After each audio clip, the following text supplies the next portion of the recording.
মাননীয় সদস্য জনাব শম রেজাউল করিম, পিরোজপুর 1। আপনার সময় 6 মিনিট। মাননীয় স্পিকার, আপনাকে ধন্যবাদ এবং বিশেষভাবে আপনাকে অভিনন্দন যে এই মহান জাতীয় সংসদে আপনি 4 বার স্পিকারের দায়িত্ব পালন করে আপনার প্রজ্ঞা, আপনার যোগ্যতা, আপনার ধীশক্তি এবং অনন্য অসাধারণ দায়িত্ব পালনের মধ্য থেকে জাতীয় সংসদকে সকলের কাছে গ্রহণযোগ্য গণতান্ত্রিক চর্চার প্রতিষ্ঠানে পরিণত করেছেন। আমি আমার কথা বলার শুরুতেই গভীর শ্রদ্ধার সঙ্গে স্মরণ করছি আমাদের জাতির ইতিহাসের শ্রেষ্ঠ সন্তান, আমাদের মহান শিক্ষক, স্বাধীন বাংলাদেশের স্থপতি, জাতির পিতা বঙ্গবন্ধু শেখ মুজিবুর রহমানকে এবং একই সঙ্গে মহান মুক্তিযুদ্ধের 30 লক্ষ শহীদ, সম্ভ্রম হারানো 2 লক্ষ মা বোন, 1975 সনের 15 আগস্ট ঘাতকের নির্মম বুলেটে আত্মাহুতি দানকারী বঙ্গমাতা বেগম ফজিলাতুন্নেসা মুজিব সহ সকল শহীদদেরকে আমি গভীর কৃতজ্ঞতা জানাচ্ছি। গণতন্ত্রের মানস কন্যা, বঙ্গবন্ধু কন্যা, স্বাধীন বাংলাদেশের অনন্য অসাধারণ উন্নয়নের কারিগর জননেত্রী শেখ হাসিনার প্রতি তিনি আমাকে অনুগ্রহ করে মনোনয়ন দিয়ে পিরোজপুর 1 আসন থেকে দ্বিতীয়বারের মতো নির্বাচিত হয়ে আসার সুযোগ করে দিয়েছেন। আমি কৃতজ্ঞতা জানাই আমার নির্বাচনী এলাকা পিরোজপুর 1 আসনের পিরোজপুর সদর, ইন্দুরকানী এবং নাজিরপুরের মানুষদেরকে, কারণ এবারে নির্বাচনটা ছিল একটি কঠিন অবস্থা।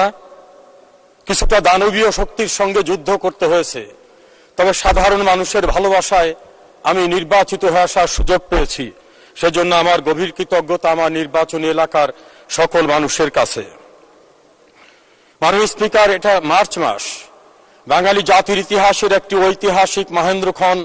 এই মার্চ মাসেই জন্ম নিয়েছিলেন আমাদের মহান নেতা জাতির পিতা বঙ্গবন্ধু শেখ মুজিবুর রহমান 1920 সালের 17 মার্চ। আর তার দ্বারাই 17 মার্চে তার জন্মের পরে স্বাধীন বাংলাদেশের জন্ম হয়েছে তার নেতৃত্বে।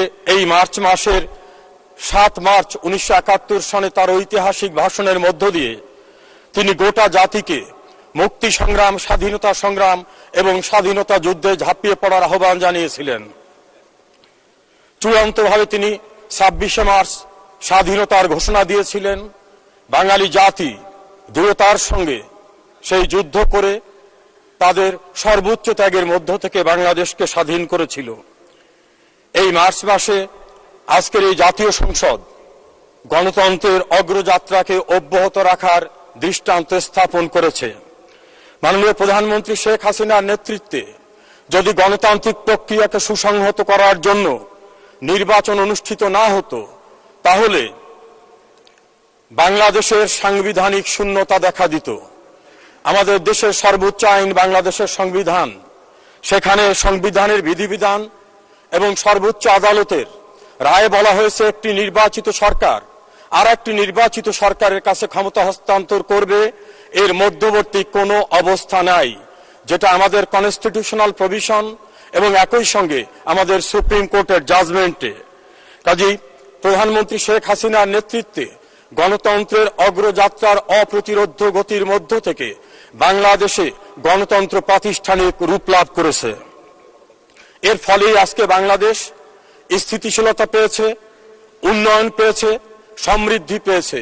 বাংলাদেশ আজ বিশ্বের কাছে উন্নয়নের রোল মডেল এবং বাংলাদেশের উন্নয়নের জাদুকর শেখ হাসিনা বিশ্বের কাছে বিস্ময় যে একটি পড়ে থাকা নিম্ন পর্যায়ে রাষ্ট্র ব্যবস্থাকে কি করে এত দ্রুত, এত উন্নত একটি রাষ্ট্রে পরিণত করা যায়।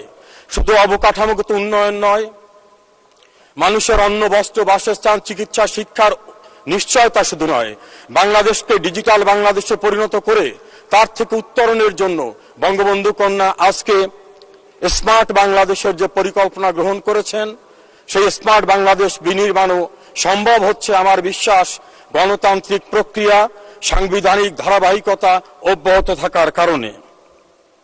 যা আমরা বিশ্বাস করি শেখ হাসিনার হাতেই নিরাপদ বাংলাদেশ। তিনি বাঙালি জাতির আশা আকাঙ্ক্ষার বিমূর্ত প্রতীক। তার হাতেই দায় মুক্তির সংস্কৃতি ধ্বংস হয়েছে, আইনের শাসন প্রতিষ্ঠিত হয়েছে, তার হাতেই যুদ্ধাপরাধীদের বিচারের প্রক্রিয়া প্রশস্ত হয়েছে, তার হাতেই বঙ্গবন্ধু খুনিদের বিচারের প্রক্রিয়া বদ্ধ করা হয়েছিল, সেটা উন্মুক্ত হয়েছে। আজ বাংলাদেশে কেউ অপরাধ করে দাম্ভিকতার সঙ্গে বলতে পারে না আমি অপরাধ করেছি, কেউ কিছু আমাকে করতে পারবে না। আমার বিশ্বাস এই ধারাকে অব্যাহত রাখতে বাংলাদেশের মানুষের আশা আকাঙ্ক্ষার একমাত্র আশ্রয়স্থল শেখ হাসিনা। তিনি যতদিন বেঁচে আছেন আমরা কামনা করি তিনি শতায়ু হবেন, বঙ্গবন্ধুর সুযোগ্য উত্তরসূরি, যার মাঝে আমরা বঙ্গবন্ধুর প্রতিচ্ছবি দেখি। তার নেতৃত্বে এই বাংলাদেশ সত্যিকার অর্থে ধনী দরিদ্রের বৈষম্য দূর করে সারা বিশ্বের কাছে উন্নয়ন এবং সমৃদ্ধির একটা দৃষ্টান্তের বাংলাদেশে প্রতিষ্ঠিত হবে।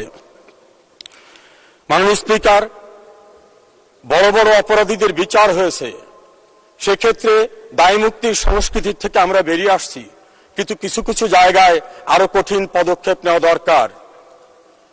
বনানী রেফার টাওয়ার আগুন লাগার পরে সেই সময় আমি গণপূর্ত মন্ত্রণালয়ে 2 মিনিট। মাননীয় স্পিকার ধন্যবাদ। আমি তখন গণপূর্ত মন্ত্রণালয়ে কাজ করেছিলাম। তদন্ত করে 62 জন লোকের বিরুদ্ধে আমরা রিপোর্ট দিয়েছিলাম।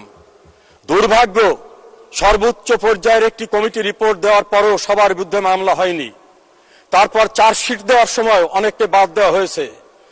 সেখানেই শেষ নয়, আজ পর্যন্ত সেই মামলার অভিযোগ গঠন পর্যন্ত হয়নি। নারায়ণগঞ্জে একটা ফুড ফ্যাক্টরিতে 52 জন লোককে নির্মমভাবে পুড়িয়ে হত্যা করা হলো। সেই প্রক্রিয়ার আসামিরা সবাই বেলে গেছে, কোনো বিচার আজ পর্যন্ত বিচার কার্যক্রম শুরু হয়নি। এরকম অনেক ঘটনা যেটা বিরোধী দলের চিফ হুইপ মাননীয় এমপি মুজিবুল হক সাহেব বলেছেন।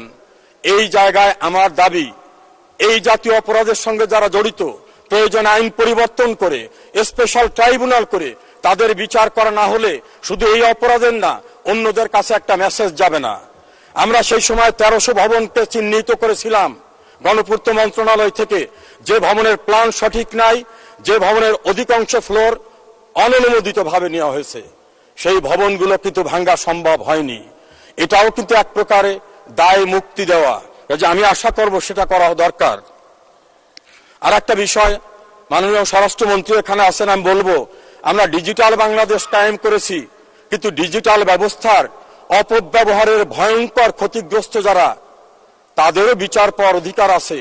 আমি একটি মামলায় মাননীয় স্বরাষ্ট্রমন্ত্রীর কাছে বারবার গিয়েছি, পুলিশের সংশ্লিষ্ট কর্তৃপক্ষের কাছে গিয়েছি। আসামিরা স্বীকারোক্তি করার মামলায় 3 বছরে চার্জশিট দেওয়া হয় না। এই অজুহাতে আসামিরা জেলখানা থেকে বের হয়ে যাচ্ছে।